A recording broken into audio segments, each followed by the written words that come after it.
Setara Institute menilai kenaikan pangkat bagi prajurit TNI, pada dasarnya, merupakan hal yang wajar dan diatur dalam peraturan perundang-undangan. Peneliti senior Setara Institute Ihsan Yosari menjelaskan, berdasarkan pasal 26 ayat 1 PP No. 39 tahun 2010 tentang administrasi prajurit TNI, setiap prajurit memiliki kesempatan untuk mendapatkan kenaikan pangkat berdasarkan prestasi yang dicapai, sesuai dengan pola karir yang berlaku, serta memenuhi persyaratan yang ditentukan. Namun, meskipun hal tersebut merupakan bagian dari regulasi yang ada, proses kenaikan pangkat tetap perlu mendapat perhatian publik, terutama jika terdapat kondisi yang menimbulkan keraguan, kata Ihsan dikutip dari keterangan yang diterima, Sabtu, tanggal 8 Maret tahun 2025. Menurutnya, contoh kasus yang belakangan menjadi sorotan adalah kenaikan pangkat Mayor Teddy Indra Wijaya menjadi Letnan Kolonel, Letkol. Proses kenaikan pangkat ini memunculkan sejumlah pertanyaan, mengingat saat ini Teddy Indra Wijaya menjabat di bidang sipil, bukan di dinas kemiliteran, ujarnya.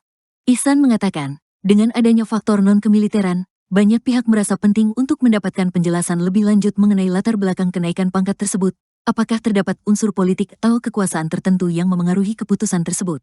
TNI diminta untuk memberikan penjelasan yang transparan mengenai proses kenaikan pangkat Mayor Teddy Indra Wijaya agar publik dapat memahaminya dengan lebih jelas, katanya. Penjelasan terbuka ini juga diharapkan dapat meminimalisir potensi kecemburuan di kalangan perwira menengah, Pamen, TNI lainnya, yang mungkin merasa lebih berfokus pada tugas lapangan dan aspek kemiliteran, namun merasa bahwa kenaikan pangkat lebih mudah diperoleh karena kedekatan dengan kekuasaan. Dia menjelaskan, aspek yang juga patut menjadi perhatian adalah masa dinas prajurit tersebut. Berdasarkan Perpang No. 40/2018, pada pasal 13 huruf C, kenaikan pangkat dari mayor ke letkol umumnya membutuhkan waktu antara 18 hingga 25 tahun, tergantung pada pendidikan yang dijalani. Jika kenaikan pangkat ini terjadi dalam waktu yang jauh lebih singkat, maka hal tersebut dapat menimbulkan pertanyaan besar mengenai kesesuaian dengan regulasi yang ada. Oleh karena itu, TNI diharapkan dapat memberikan penjelasan terkait masa dinas dan proses pendidikan yang dilalui oleh Teddy Indra Wijaya, ujarnya. Ihsan juga menilai penting juga untuk memahami jenis-jenis kenaikan pangkat yang ada dalam regulasi, yakni kenaikan pangkat reguler dan kenaikan pangkat khusus. Kenaikan pangkat khusus ini dapat dibagi lagi menjadi kenaikan pangkat luar biasa dan kenaikan pangkat penghargaan. Penjelasan mengenai jenis kenaikan pangkat yang diterima oleh Teddy Indra Wijaya menjadi sangat penting agar publik dapat menilai apakah keputusan tersebut sesuai dengan mekanisme yang berlaku, dan untuk menghindari spekulasi terkait dengan adanya kepentingan lain di luar regulasi yang sah, ungkapnya.